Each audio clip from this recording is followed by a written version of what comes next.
Yep. Good morning. Welcome to the Celtic Way Morning Briefing Live. It's Monday the 18th of September. I'm Tony Haggerty at Haggerty10 on the X handle, and I'm joined today by Ryan McGinlay at the Ryan McGinlay on the X handle. How are you, Ryan? You all right? Things are good. Yeah, another Monday. Good to get the win on Saturday, but all our attention is now going to Feyenoord tomorrow. It's closer than you think. You always think Saturday to Tuesday might take a wee while, but it's really crept up on us. Excited for the Champions League. Bit of trepidation, but at the same time, there's excitement about the game. And speaking of Feyenoord, if you'll notice in a few minutes, we are going to be joined by Dutch football podcaster Mart ten Have when he joins us, and we'll let him in and he can talk us through all things Feyenoord and give us the Dutch angle on it, Ryan. But yeah, as you say, a happy Monday. Celtic warmed up for the Champions League opener, Group E opener in the Kuip in Rotterdam against Feyenoord with a 3-0 win against Dundee. It was pretty comprehensive in the end, Ryan. After a kind of, I wouldn't say a nervy first half, but they dominated the first half, couldn't score. But David Turnbull penalty, Kyogo Furuhashi header, and Matt O'Reilly counters. 3-goal kind of blitz in about 7 or 8 minutes of the second half, sort of all put it to bed. Debuts for Nat Phillips and Lewis Palmer and Paulo Bernardo. So lots of positives to take into Tuesday night, Ryan, from the weekend. Yeah, definitely. It's always positive to see debuts, whether or not, if they make a big impact or not. The fact that they're on the pitch and they're able to contribute, maybe not so much at the weekend, but they can contribute going forward, is always a positive. You sign these players and then you wait for them to make an instant impact. You wait to see them make an impact in the team. That'll come for a lot of them. It's good to hear that Nat Phillips should be okay for tomorrow. I know they plan to give him 60 minutes, but he came off after 45 with was it a rolled ankle? It was, I think he rolled Yeah. his ankle. She's the last kind of action of the first half, but everything's okay, I believe. So, Yeah, should be okay. and by all accounts, it looked like Palma and Bernardo came out of the game without any hitches or scratches or anything like that. They both looked. I mean, they both had really small cameos, but they looked like they had something about them. Two very different players, but two exciting players for the future, I would say, and the present. So yeah, they've made their debuts now. They should be settled in. Let's see them hit the ground running in the next couple of games. And a big bonus for Celtic as well was the return to form of Rio Hatate. Know how much you think of him, but certainly got some minutes in the legs, and you would think that he might be there to start on Tuesday night, don't you think, Ryan? Yeah, I think he's got to start. I think that performance, that half an hour sort of, I was going to say a cameo, but I thought he was one of Celtic's best midfielders on the day, even though he played a third of the match. He's just a different level when he comes on.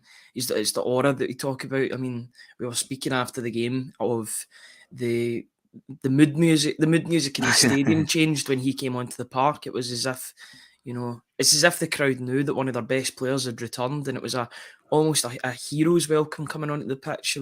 I've never heard that sort of noise for a midfielder before. It's usually reserved for a winger coming back from injury or a striker, but for your midfielder to come on to hear that applause, maybe Cal McGregor's had it in the past and a couple of others, but it felt quite poignant and it felt important that Hatate was back in the team. Even though Brendan Rodgers after the game was saying he'll give him minutes to see how he does, and then he said after the game that he's basically ready for Feyenoord. I think you could read between the lines with what Brendan Rodgers was saying, and that he will be starting against Feyenoord. Got to start your best players against the best teams. Feyenoord are one of the best teams that Celtic will face this season. Therefore, Hatate's got to start for me. Don't know about you, Ryan, but I'm keeping a rain and a tin lid on it. Totally, utterly excited for tomorrow night and seeing Celtic back in the Champions League again against Feyenoord, and only ever played them once, Ryan. 1970 European Cup final. Celtic lost 2-1 in the San Siro. Lot of terrible memories for lots of people on the commenters on the podcast that might remember that. I wasn't even born, and I've said to you before, it still rankles me, along with the World Club Championship. But hey ho. But yeah, it seems strange that they've only ever played them once in Celtic's kind of history of European competition. It's a bit weird, that, isn't it? Yeah, especially with the relationship that the two sides have. Even, well, to be fair, Celtic haven't really played Athletic Club all that much either, and there's still a good relationship. Maybe the less you play with a team, the better relationship you have between them, because you don't need to worry about getting a bad result or I don't know, fisticuffs on the pitch. But yeah, it seems that Celtic and Feyenoord really do get on well. There's some great parallels in terms of, well, managers, because of Wim Janssen. He obviously played for Feyenoord, and then he was the Celtic manager, but players as well. You look at Henrik Larsson, John Guidetti, Reggie Blinker. There's so many to name. I was Van speaking with Hooijdonk. Van Hooijdonk as well. I got a bit of a slap in the knuckles, or a slap for not mentioning him in the sit down interview I had with Wesley from the Feyenoord podcast. So yeah, there's definitely been a lot of there's been a lot of relationships between the two clubs without necessarily having to play each other all that often. It's good that those ties will be renewed tomorrow night on the pitch. I'm not going to call it all revenge for 1970, because completely different players, completely different time. But the two sides have history. You're hoping it's a good trip for both the home fans' journey into the game and the away fans on the planes or the buses or however they're getting there. I think it's going to be quite an exciting trip. Hopefully it's a good game, and fingers crossed Celtic come out with something. Who knows? Yeah. Now, you mentioned you spoke to Wesley from the Feyenoord podcast. That's currently on the YouTube channel, isn't it? Mm-hmm. And also Tino from the Celtic Exchange, his 5 moments. They're both on the YouTube channel. People can check them out. Excellent watches, both of them guys, if you want to have a look at them. Yeah, Ryan? Yeah, absolutely enjoyed doing both of them. Tino's one I've been quite pally with Tino for a couple of years now, ever since he started the Celtic Exchange podcast. If you want another good podcast to listen to, then look no further than the Celtic Exchange. They do multiple podcasts a week. They do the flagship one, which is once a week, and then pre and post match ones for every game. So if you are interested, then give them a look. It was really interesting to hear his favourite moments supporting Celtic. There was a couple of really recent ones as well. Yeah. I don't think it's too much of a giveaway to say that on his honourable mentions was the recent game against Rangers. The 1-0 with Kyogo, just for how poignant and big that result was in the course of this season. I think it's going to be absolutely massive looking back on it, and he highlighted the importance of that game. Yeah, it was a really good chat. In terms of the chat with Wesley, absolutely brilliant. Good to hear from an opposing fan on how his team were doing. We were talking about, hopefully the two teams got a win going into the game on Tuesday. As it turned out, that was the case. Feyenoord got a really resounding win at the weekend. Celtic got a comfortable 1-2. Yeah, it was interesting to hear about Feyenoord and their changing. They're changing sort of placing in Dutch football, whereas now, beforehand, nobody really fancied them to win the league, whereas now it seems as if every Dutch journalist has them down to win the league over Ajax or PSV. I think that really shows you how strong Feyenoord are now under Arne Slot. We talked about the fact that there was the domino effect from Arne Slot rejecting the Spurs job, which then went to Postecoglou. So that was quite interesting as well. Yeah, it's a good 49 minutes long, so that we talk about loads. So I could talk about what we talk about all day on this briefing, but there's plenty to get your teeth stuck into. There's a preview, there's talk about the two clubs, similarities between the two clubs, the overall trip. So yeah, if you are interested, then please have a look. Yeah, correct. Check that out, guys, on the YouTube channel. But yeah, it's lots of talk about how Feyenoord have scored last 3 results, 6-1, 5-1, 6-1, Ryan. Supposedly a striker problem. We'll maybe talk to Mart and have about that when he graces us with his presence, which I hope he will do soon. But yes, I mean, Celtic still got to go into that match confident they can get a result, Ryan. I think it's starting to come together a bit. Once Celtic got the opening goal on Saturday, the result wasn't in any doubt, and it could have and probably should have been more emphatic. Alistair Johnston's slammed the woodwork a couple of times in the second half. Matt O'Reilly hit the woodwork in the first half, and he just started creating some chances. But it all kind of stemmed from the lift they got when Rio Hatate came on, and Brendan Rodgers picked him out and said he's got he's a dynamic that few midfielders have, and I can only agree with that. Yeah, absolutely. I can only agree with that as well. We talk about how he's a very dynamic player. He can change things just with a movement. What Turnbull takes maybe 4 or 5 seconds to do, Haggerty can do in 2 minutes. And I think that really takes the opposition by surprise. It's the speed in which he does things. He's not the quickest player on the park, but it's his IQ, his footballing IQ that makes him stand out against the rest of the opposition, especially domestically. But we did see it in Europe as well. I see we've got a guest that's joined us now. Yes, and there he is. Good morning, Mart. How are you? Dutch football podcaster Mart Ten Hag joins us. How are you, sir?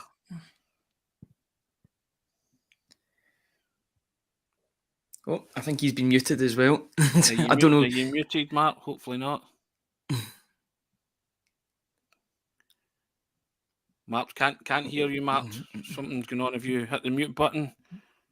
Either that or it's not connected to the headphones. But yeah, just as Mart was sorting out his audio, yeah, we were talking about Haggerty. I think he could be the difference on Tuesday, very, very easily. You know, he's a really, really talented player. There's been talks about contracts.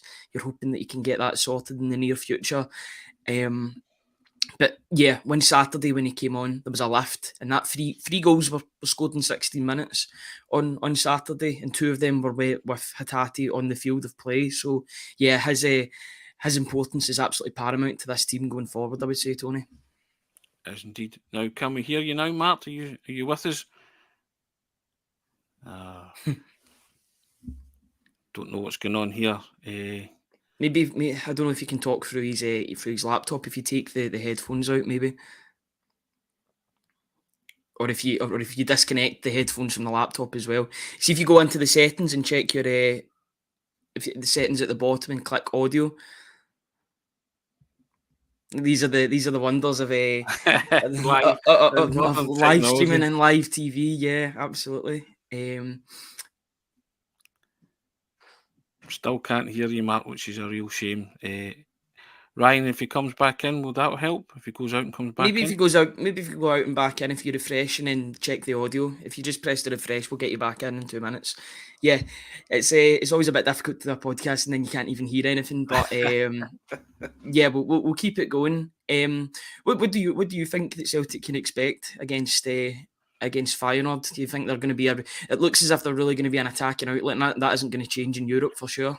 No, not in the slightest. I think they'll be up against a real hostile atmosphere. Hopefully Mark can win and he can enlighten us in that. But it's nothing new to Celtic away from home. Hostile atmospheres are part and parcel of playing away from Europe. And you just hope that Celtic can get any kind of result, a positive result. Obviously, I don't know how Celtic play for a draw, Ryan. A draw would be a good result, but I want Celtic to go there and obviously try and win the match, and I'm sure Brendan Rodgers and his team will be working on a formation and a shape and a discipline to go out and get a win if they can. But as you said and we pointed out, a win would give them more points than they got in the group stage last season. So that's what you've got to aim for and hope for. Here's hoping Mart come back in. Hello, sir. Hello, do you hear me now? Yeah. Yes, we hear you. Yeah, sorry about that, ladies and gentlemen. Mart was having audio problems, but Dutch football podcaster Mart joins us. How are you, Mart? Yes. From Holland, he's here to talk about all things Feyenoord. It's great to have you, Mart. How are you? Yes, I'm really well. Thanks for having me. No problem. Local team here didn't lose the derby this weekend, so I'm really happy about that. And I'm glad I can talk to you about Feyenoord today. Where are you in Holland, Mart? What's your local team? I support Go Ahead Eagles, the team who played in 1966 against Celtic. Yes. In Europe. And I work in Amsterdam for a football podcast, and we talk a lot about the big Dutch clubs. And we're going to the Kuip this Tuesday for Feyenoord, so it's going to be a great night. Are you there as well? Lucky you. No, sadly we're not there, unfortunately. Mart, it would have been great to see you. But yeah, we're looking forward to it. And you can tell us all about Feyenoord. So much for their striking problem, Mart. 6-1, 5-1, 6-1. Come on, somebody's kidding us all on here, aren't they? It's unimaginable. It always used to be a club from working hard, giving everything they had, and now they're like playing total football with movement and with technical ability. It's like Feyenoord supporters don't really know what's going on last 3 years. Arne Slot, the manager, is like there were talks that he was going to Spurs last summer, of course. Ange went there, so it's like one of the best Feyenoords I've ever seen in my life, and I think since they won everything in the 90s, it's by far the best Feyenoord. Ryan, you've gone chalk white there at the thought of Total Football coming up against Celtic and Mart telling it Feyenoord's I'm just chalk white anyway, to be honest. I've not got a lot of colour in my face. No, that from watching clips of Feyenoord, it seems as if they've got a really sort of total football attitude. You can see why Spurs were interested in Arne Slot. I was very surprised, but I think it was a nice surprise to see him turn down Spurs. Sometimes when you see the first big club that comes along, or not that Feyenoord aren't a big club, they certainly are, but when a Premier League team comes in for a manager, usually you see a manager just taking it and going. But he stayed where he was. He stuck to his principles, and unfortunately for Celtic, the next man on the list was their manager. So yeah, there had to be a wee bit of a change. Brendan Rodgers is back. Brendan Rodgers v Arne Slot. It should be quite interesting. I would say two positive managers. It'll be interesting to see how Tuesday goes. Would you agree with that, Mart? Yeah, I think so. I think it's going to be a great game, and Feyenoord really likes this kind of playing. And the weird thing is that there's a lot of confidence at the Feyenoord supporters. They always used to be quite negative, and now they missed their two strikers, Ueda from Japan and Jimenez from Mexico, great players. He got a red card in the last game, last season in Europe, and now everything in Rotterdam thinks, Celtic, it's going to be all right. And that's quite a weird way of thinking, I think, but that's how everything is in the Netherlands now. I think Celtic are also travelling in confidence as well. Mart, Celtic have picked up. They defeated Rangers 1-0 in the derby 2 weeks ago. They won 3-0 against Dundee and Saturday. The Netherlands against PSV it was. Yeah, and they're coming together nicely. So they're hoping that they can go to keep and put on a performance, and it certainly wouldn't be beyond Celtic to do that. And I know there's lots of confidence about Feyenoord, and sometimes it can be misplaced. Wouldn't call it arrogant or cockiness, but you never know. So I think Celtic are quite content to be the underdog in this situation and see what happens. Yeah, it's gonna be great. Do you know anything about the atmosphere in the Kuip? Because it's massive on European nights. It's like, I won't say it's Celtic Park, but maybe it can level on it on some nights. That's the thing, that the Cup, we've seen it in the Conference League as well. You see it in certain games. There's definitely a big atmosphere when other teams come to town, especially in Europe. I think Celtic will feed off that because they'll see it's quite similar to Celtic Park in that regard, that it's a great atmosphere to play in.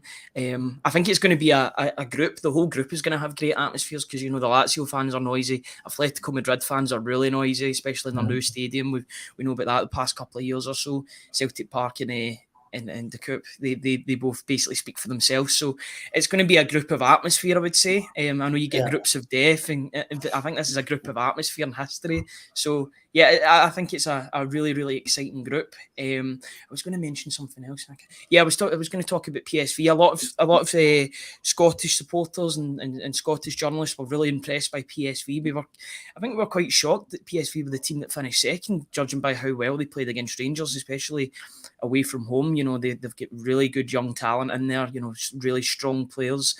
I know they're headed by Luc de Jong, who is basically an old man up front for them, but he does a great job for them. The fact that they finished second, in the levels that they've got, I think that really does show you the improvements in Dutch football as well. Because I was speaking to a fellow Dutch podcaster, and he was saying that Holland is now probably one of the top 5 leagues. It's probably overtaken France in terms of the top 5 leagues.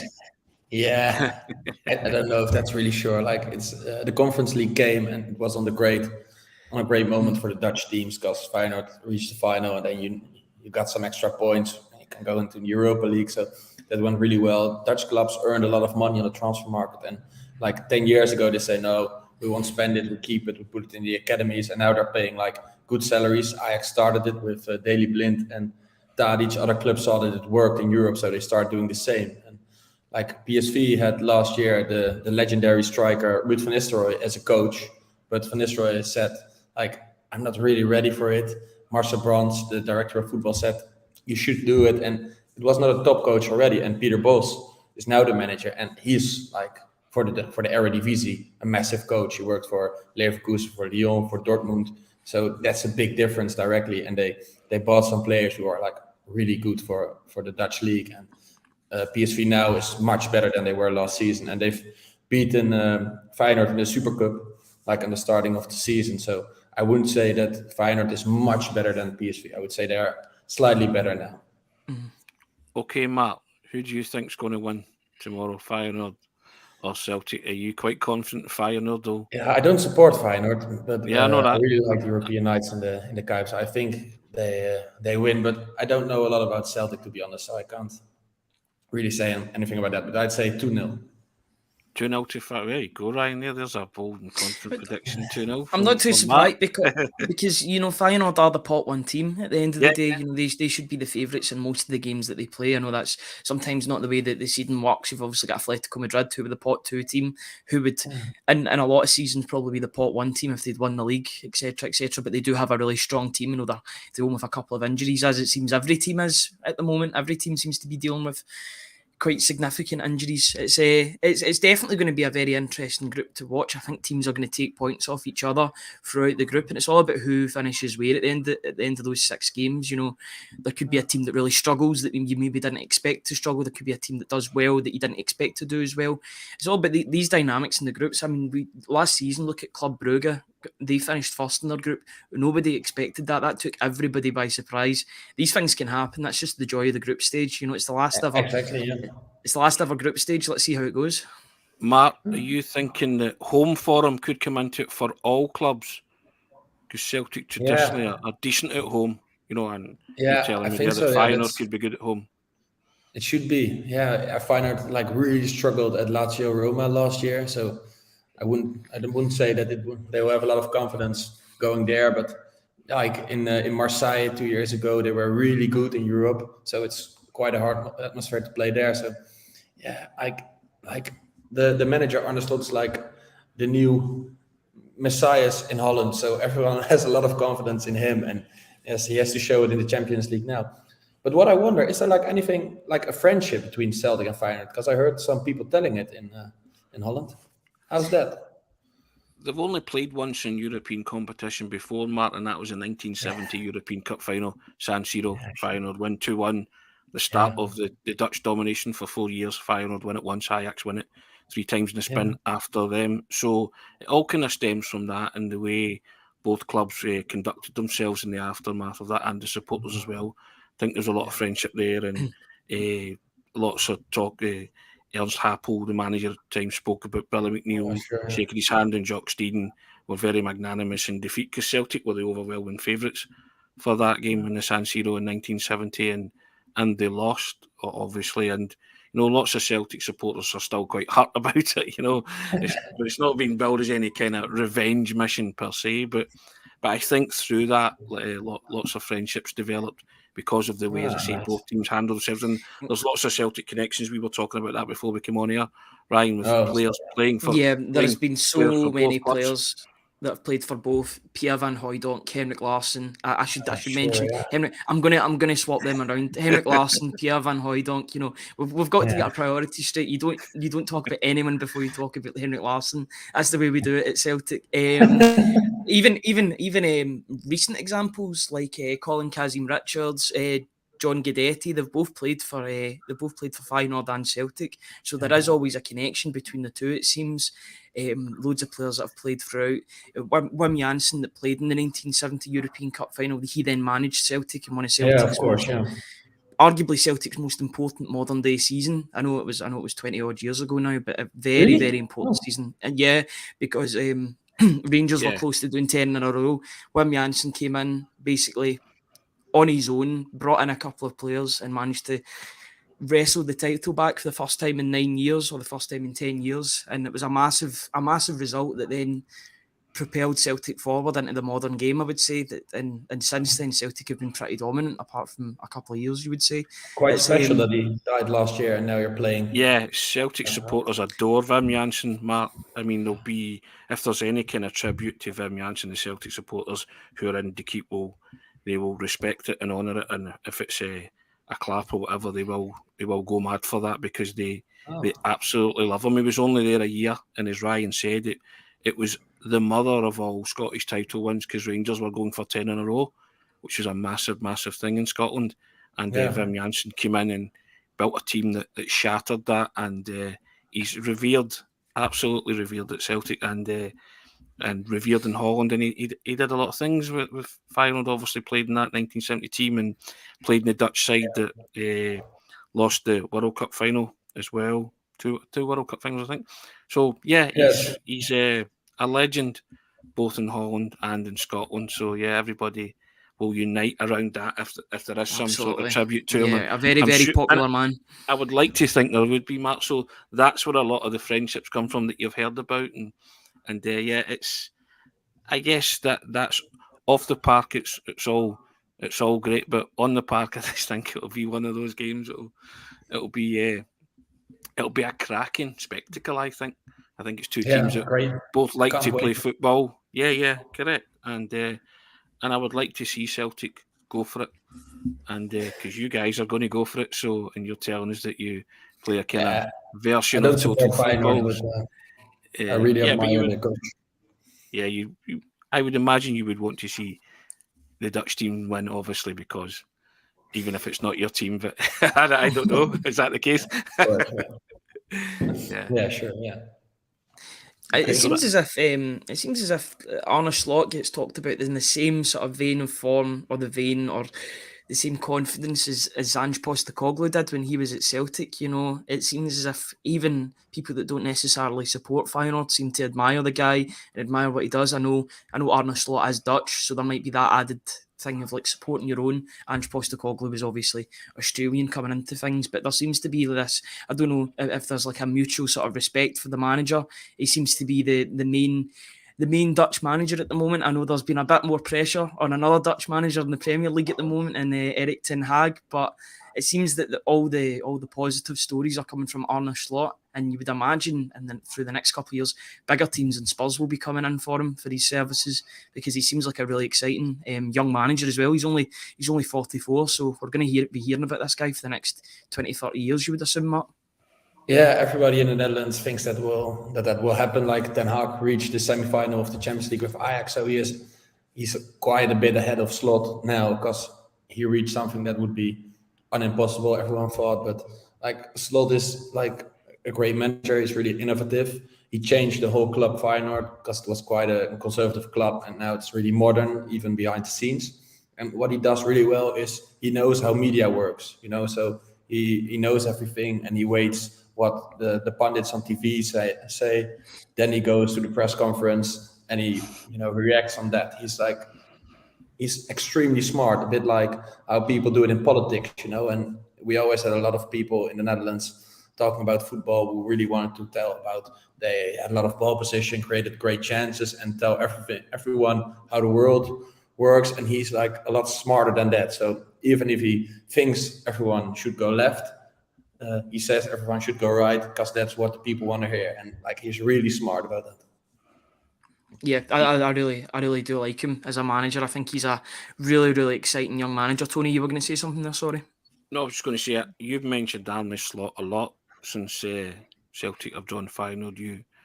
You admire him a lot, Ryan, so you know a bit more about him than most. But yeah, I mean, Celtic have got a decent manager as well, Mart.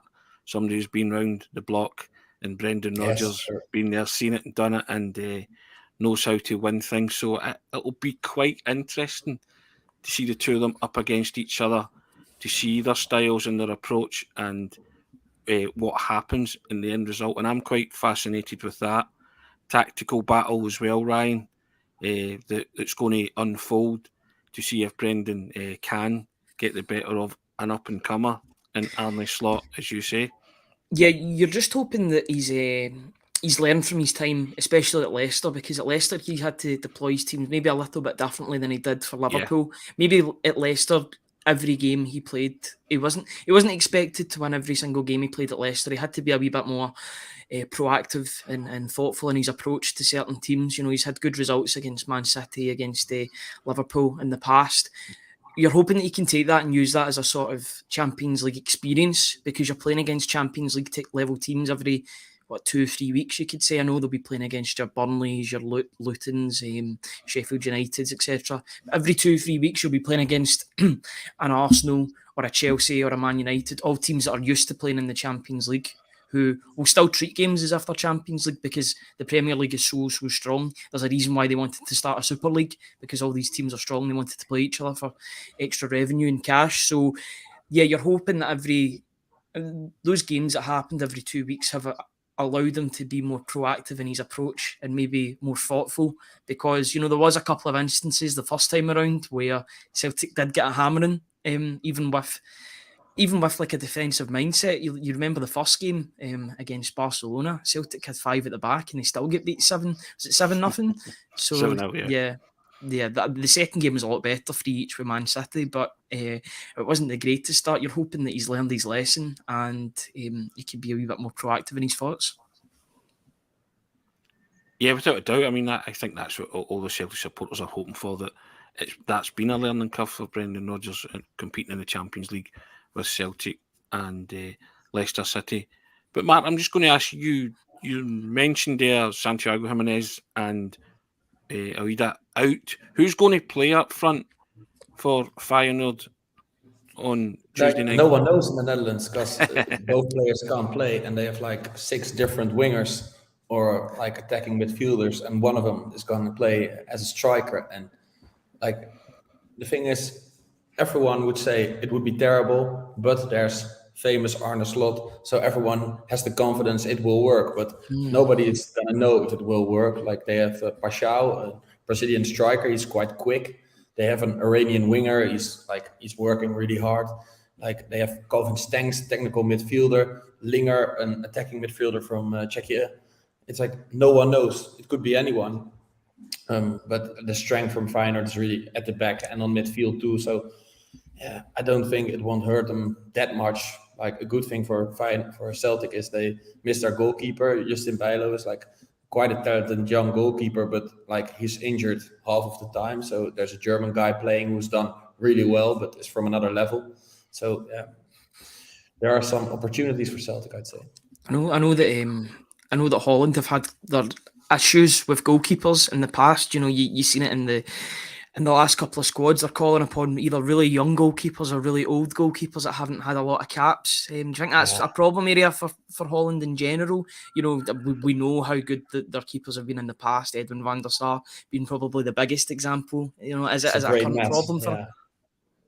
Yeah, it's extremely weird. Like van der Sar played until 2008. Then we had Stekelenburg, who was an all right goalkeeper. He was really talented, but he didn't like training too much. And then we had like 8 different goalkeepers in the last years. Even in Qatar played Andries Noppert, who played 2 years before as a second goalie in the Dutch second league, came up via Go Ahead Eagles via Heerenveen, and like completely unexpected was the number 1 for Holland in Qatar. So yeah, it's a big mess now. Vlekker from Brentford is an all right goalkeeper, but he's not too good in the Dutch national team. Verbrugge is quite a talented goalkeeper from Brighton, but no one knows if he's ready yet. And we have Sillissen, who always there and could play for Holland. Barca goalkeeper, the former Barca goalkeeper. Yeah, now struggling for a mid-table team in Holland. So, like, I don't know who's going to play in the summer if we reach the Euros, and everyone here expects that,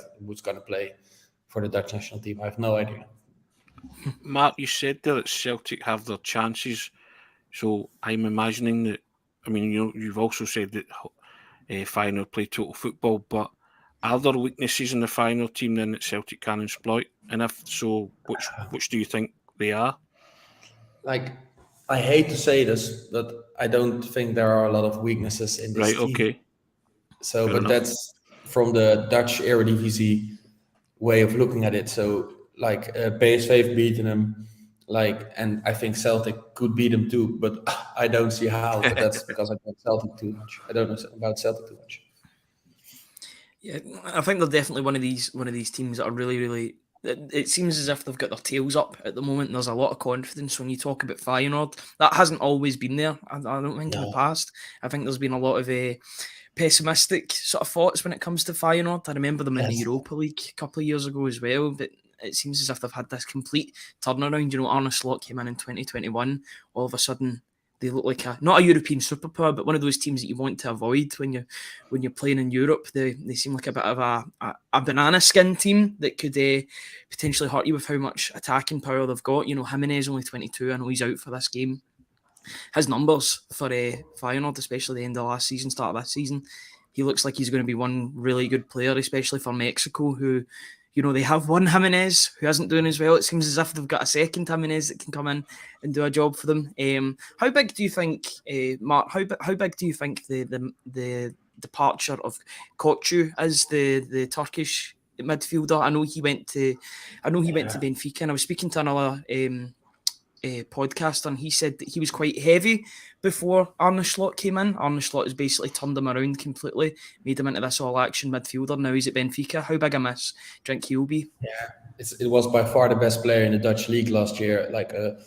He always was a bit of a Turkish-Dutch technical midfielder, but not working too hard. Arne Slot changed it completely, but he was the regista of the Feyenoord squad last year. He decided everything when they had the ball, but also when they were pressing.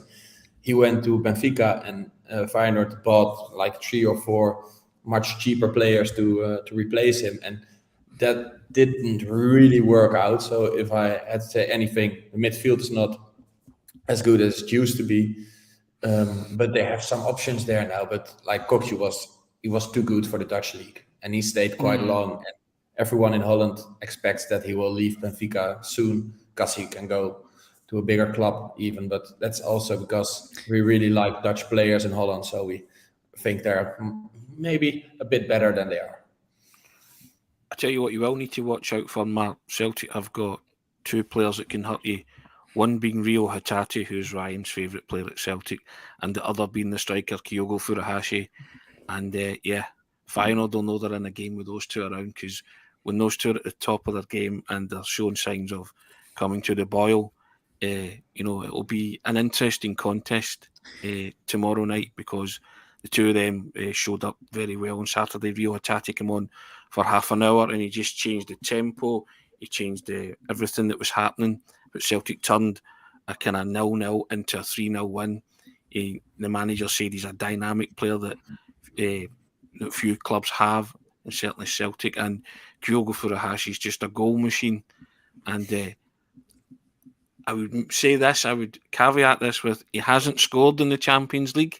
He's played 6 games last season and didn't score, and he's desperate to get off the mark in the Champions League this season, Ryan. So, might be ominous, Matt. I don't know. I'm looking forward to that. Nobody's talking about them in Holland because everyone is looking so on Feyenoord. But I hope it will be. I'm hoping that they're talking about Kyogo and Hatate after the game. I wouldn't be surprised. Those are the big game players. They've always turned up in the massive games. You think about against Rangers. I thought Hatate was Celtic's best performer in Europe last season. Yeah. Especially first half against Real Madrid. First 45 minutes. It was that battle between him and Luka Modric was incredible. The 2 of them were just having a really good battle between them.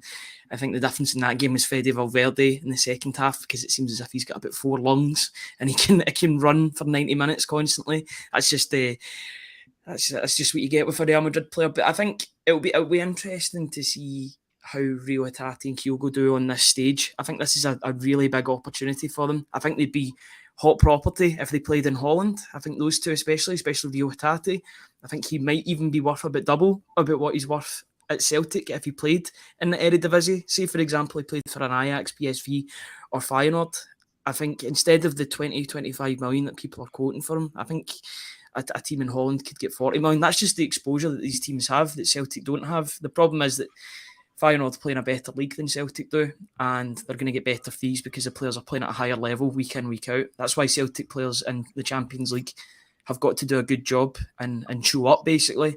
But you were saying, Mart, about the potential weaknesses in the midfield. If Rio Hatate can get on the ball and dictate things, then I think Celtic could get some joy in the midfield. I think he's that sort of player that will I think at Celtic we kind of know that he's going to be his last season. He's wanting to make a big impression before he goes, probably down to the Premier League. His best friend in football is Matoma that plays for Brighton. The two of them played at Kawasaki at the same time. So, yeah, I think if Rio Hatate does want that big move down south, these are the games in which he's got to show that he's ready for that level. And I predict him to have a good game tomorrow because, I think there's a breakout game coming for him.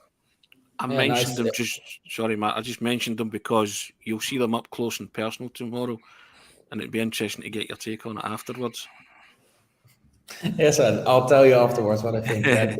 In Holland, we talk about the Champions League talks because Ajax sold players for like 90 million to Manchester United because they played really well in the Champions League.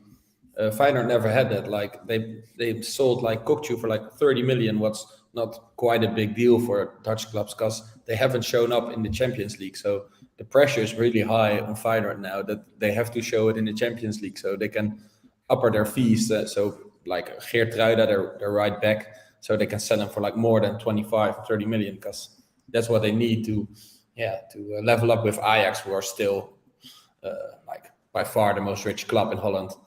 Although now they're like not going really well, what I quite appreciate, to be honest.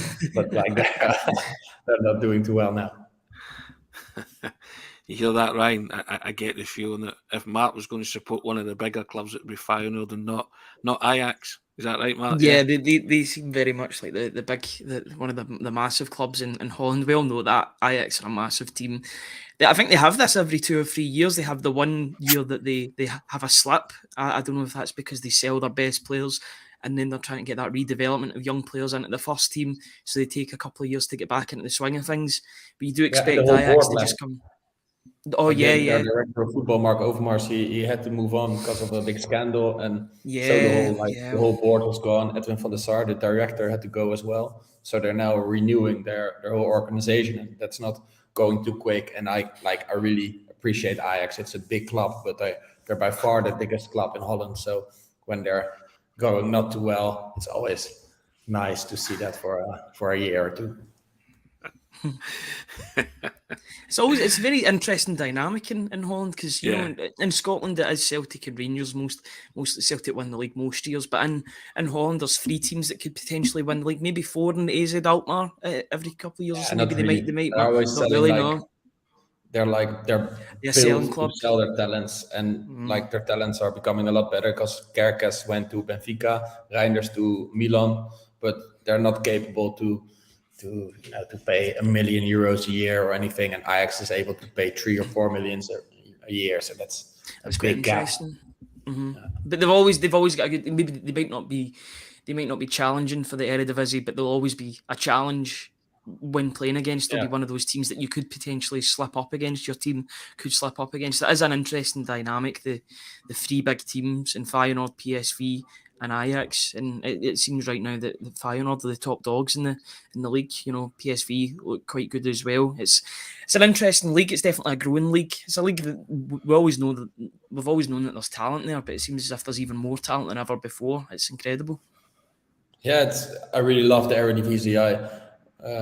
I like it a bit more than, of course, the Premier League. The Premier League is much better, but it's your local league, so I really like that. And the thing is, the only weird things we have is that we're quite negative about the Eredivisie in Holland, but we're really positive about Dutch football in a lot of ways. So that's a bit of a weird contradiction, but yeah, it's a really exciting league, and like 3 teams can win the league. But there are also a lot of strong clubs like Twente and AZ, or like nice clubs, and they won't win the league. But Twente have beaten Ajax for the 2nd time in a row now, so that's nice clubs, big clubs. Is there a feeling, Mart, that Feyenoord have kind of written off Celtic for tomorrow night and their chances in the group? And could that potentially be their undoing in this group as it progresses? Yeah, like that's a bit what I read in the Dutch media and what I hear from people around me, but I don't think that Arne Slot and the players would say that, So I think for Feyenoord, this is the most important game. For Celtic, Feyenoord at home would be the most important game. If you want to go through, you need this home game to win this home game for sure. So I think they're like really focused, and it's not that they think that Celtic is like a terrible team like Pek Zwolle or anything. They will recognize that they're quite good, but I think they're better Feyenoord, and I think, well, I would say that they think that about themselves too, but I might be wrong. You're hoping he's wrong, Ryan, yes? Yeah, you know, I've got no. I'm not surprised that they're confident, because they are a really good team, a really good emerging modern team. But you know, Celtic have beaten. I mean, and to put this in a nice spot, but they have beat bigger teams as well before, such as Barcelona in the Champions League. You've got to be in it to win it.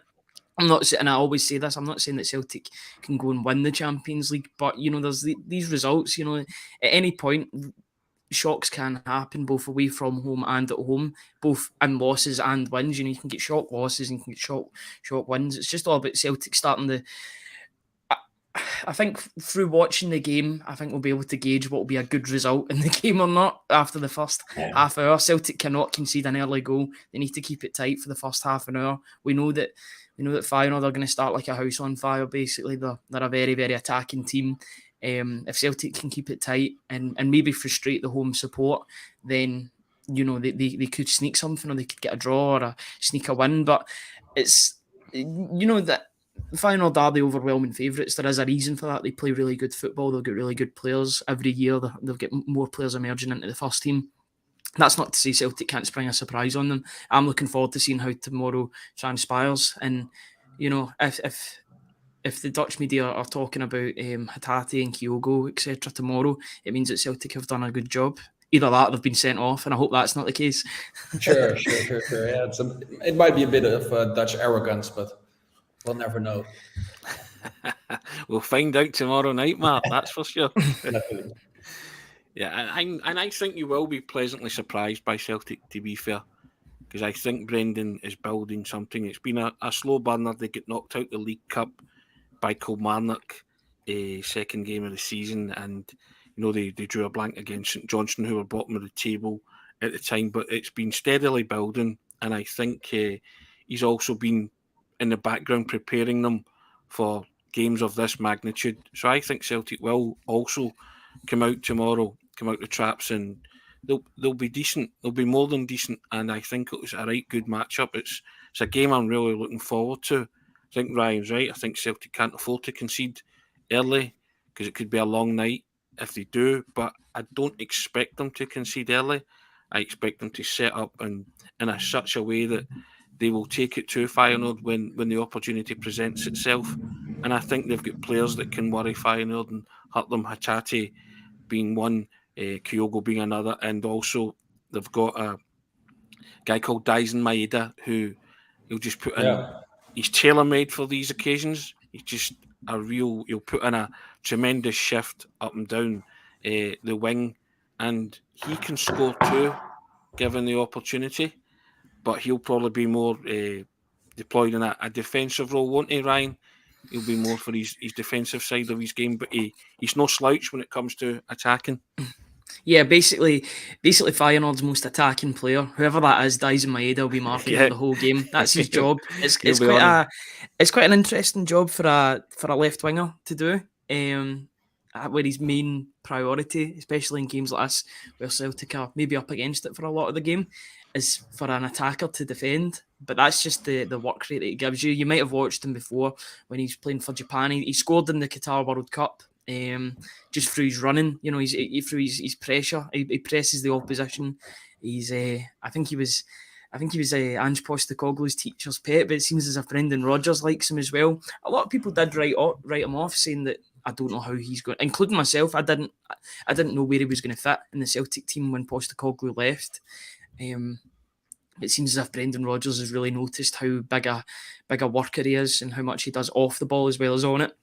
Sometimes it's better if he's off the ball, because his first touch and his decision making can leave a lot to be desired at times. He can make mistakes, but yeah, you know what you're going to get. He's not going to let it deter him, any mistakes that he does make, because he's going to go back and keep on running for the next one for the 90 minutes. He's now been doing 90 minutes in games as well, which shows that maybe there's an extra layer of fitness being put into him this season. He's very dependable. You know that not everything's going to come off from him, but he could come up with a bit of magic. We've seen that against Hibs. He's got a shot on him, and the defensive work is always going to be there. So, yeah, I think he's an automatic starter just for his defensive work, to be honest. Yep, I believe that Dyson will start, Matt. So you've got a few players to look out for tomorrow. I will. Nice. It'll be what will be, as they say, isn't it, Ryan? Qui sera, sera. Yes, absolutely. It's going to be.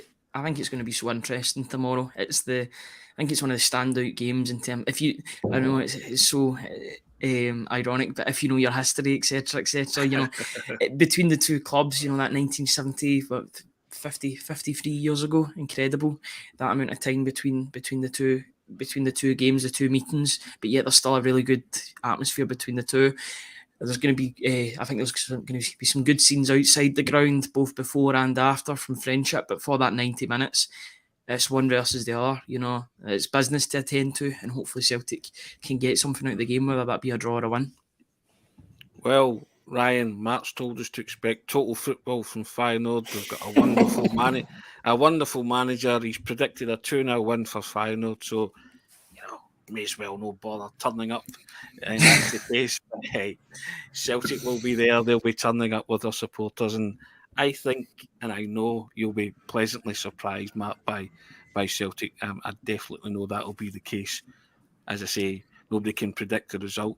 We've asked you to predict it. That's fair enough. And Feyenoord are kind of riding high in the crest of a wave at the minute, having scored a lot of goals recently. But yeah, I do fancy Celtic to lay some kind of marker down and get something, Matt. I've got to be honest. Yeah, I think Celtic can go there and get a positive result. So one of us might be right, none of us will be right. Here we go. It's one of them.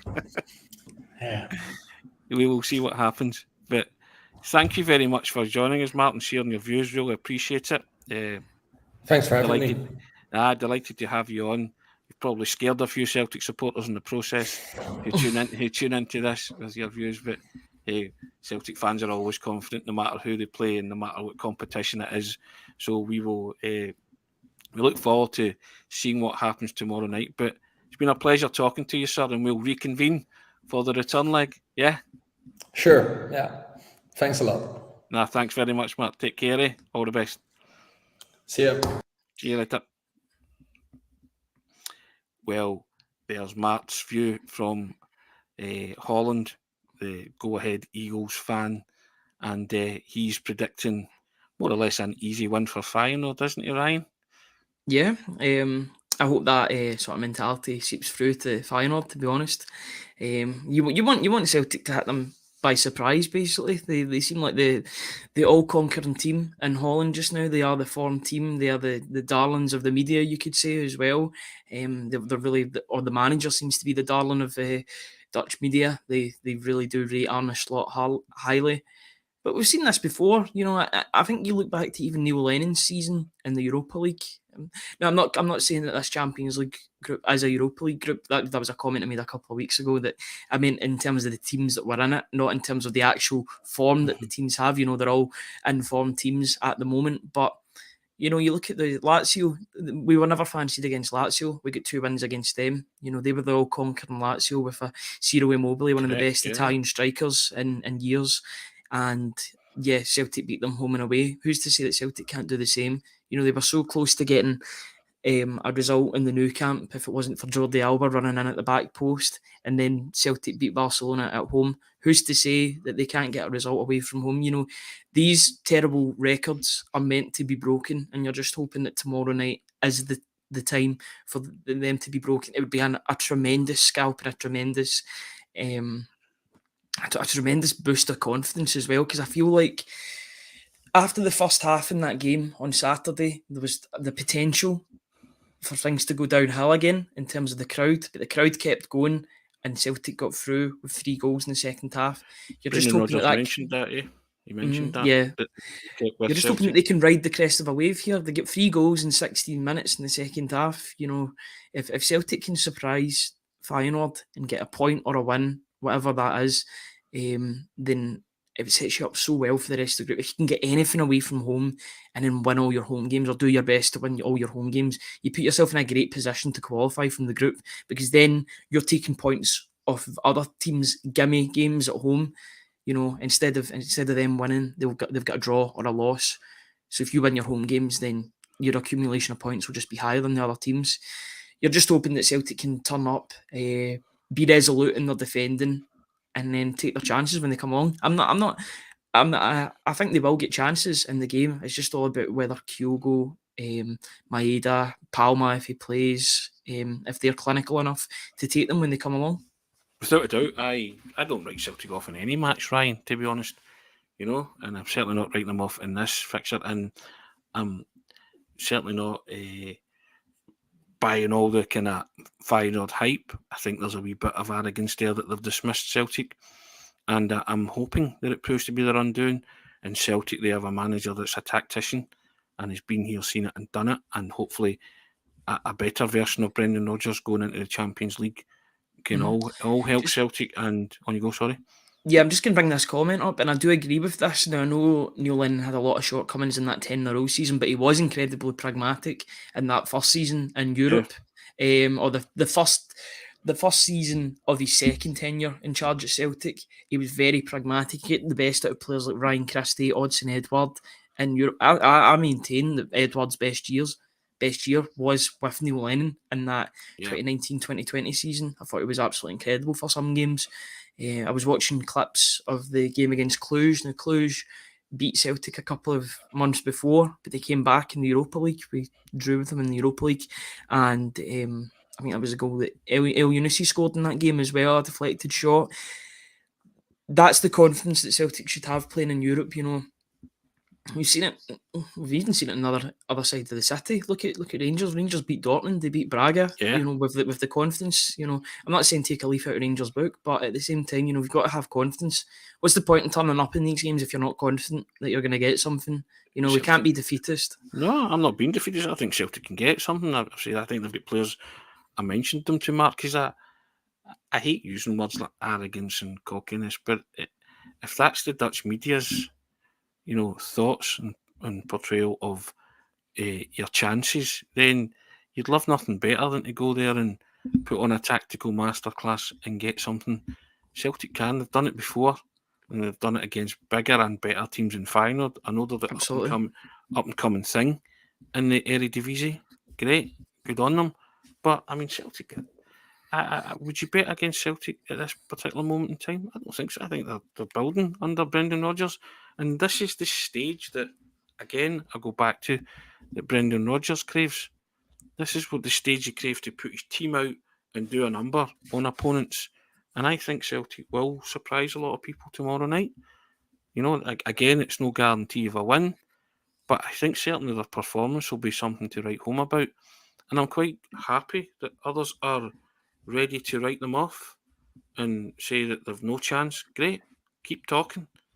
But we'll reconvene after tomorrow night and see where we are. But I think it could come down to home form as well, and Celtic are in amongst it with them, and their home form has to improve in the Champions League. And as we've already pointed out, one win gets you more points than you got in the whole series of matches last season in your Champions League group. So, and you think about all the positivity that came out of that group. There was only 2 points. 2 points they got out of 18, yet they get plaudits. A lot of plaudits for playing well in matches. Now, at certain stages, in a tale of missed chances, all that kind of thing, I want Celtic to be more clinical. I want Kyogo to get off the mark. I think if he could get off the mark tomorrow night, he could have a right good campaign. The longer it goes, the more of a albatross it becomes round his neck type thing. But I think if he gets off the mark tomorrow night and he's playing like a confident striker, his goal at Ibrox was a thing of beauty. His header on Saturday was a peach. So there's no reason to suggest that a guy like Kyogo can't score in that atmosphere tomorrow night and against a team of Feyenoord's calibre. Do you know what's annoying? The fact is he could have broke his duck, but he chose not to and let the ball go in the back of the net against Shakhtar away from home. Yeah. Now, it went down as an own goal. Haggerty put it into an area and it went down as an own goal. Kyogo has the chance. There's about a second where Kyogo can just put it in, but he doesn't because he doesn't know if he's offside or onside, so he just leaves it. You know, if he was, I'm not sure if he actually was offside or onside. I'd need to go back and check that, but there was an opportunity for him to tap it in, and then nobody's talking about the duck in Europe or the Champions League duck because you know he did score goals in Europa League. You got to remember that goal against Ferencváros, Jota to Kyogo was lovely. He was the reason why Celtic probably qualified for the Europa League in the first place with his goals against AZ Alkmaar. Just a massive player in those early days for Ange Postecoglou. He was the spearhead of the attack. Just so it turns out he's still the spearhead of the attack. It's just Celtic have got more attackers that they can rely on too. But yeah, you're hoping that there's a couple of heroes tomorrow. Kyogo's already a hero of the Celtic support. I said the other night that we're witnessing greatness with Kyogo, with the calibre of goals that he's scoring game upon game. If he wants to cement that greatness, then you know he's got to be scoring in the Champions League. Hopefully, he can do that tomorrow night. Yeah, exactly. And there's nothing to suggest that he won't do it in this campaign so far this season. If you're judging it on form, yeah, he passed up a couple of chances last season, but that's last season. It's a brand new campaign, and I don't know about you, Ryan, but I'm excited as anything for it. And I'm even more excited now having listened to Mart and the kind of mood music that's emanating from Feyenoord. I think Celtic, you want to see Celtic go and have a go and come off on the back of a good result tomorrow night. A good result would be a draw. A wonderful result would be a win. I want to go for a win at all times. So I don't care if I'm up against a team that's playing total football. Just to say Celtic won't counter that with a bit of total football themselves or a bit of rip-roaring, free-scoring, never boring football, Ryan. I think that's I'm hoping Celtic do that rather than Yeah. Feyenoord tomorrow night. To be honest, I know both teams are pretty capable of doing that when they're on form. But yeah, it's going to be a very interesting night. I'm looking forward to seeing how it transpires, and you never know. I mean, if Celtic can pull off the shock in the group in the first game, then it'll lead into hopefully what is a very good group stage. Is that a shock if Celtic beat Feyenoord tomorrow night away Yeah, from home? Would you say yeah, that's as a a shock. shock? Yeah? Pot one, any pot one team beating a pot four team, or pot four team beating a pot one team, I would say is a massive shock. Just given the coefficient, given the style of football that Feyenoord play. I mean, we've seen how good PSV were against Rangers, especially away from home. This is a team that are better than PSV that won the league last season. So I'm expecting a good team that Celtic to come up against. It would be a shock if Celtic won, but shocks aren't entirely shocking in the Champions League, if you get what I mean. Yeah, okay. I get what you mean in a kind of roundabout way.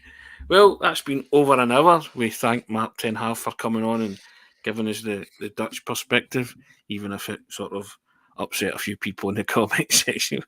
I think it clearly did. But hey, he's only been honest and telling you what the media and what the kind of mood music is around. Can't shoot the messenger, regardless of what they say. He's given us the mood music of what's happening in Holland, and we really do appreciate that.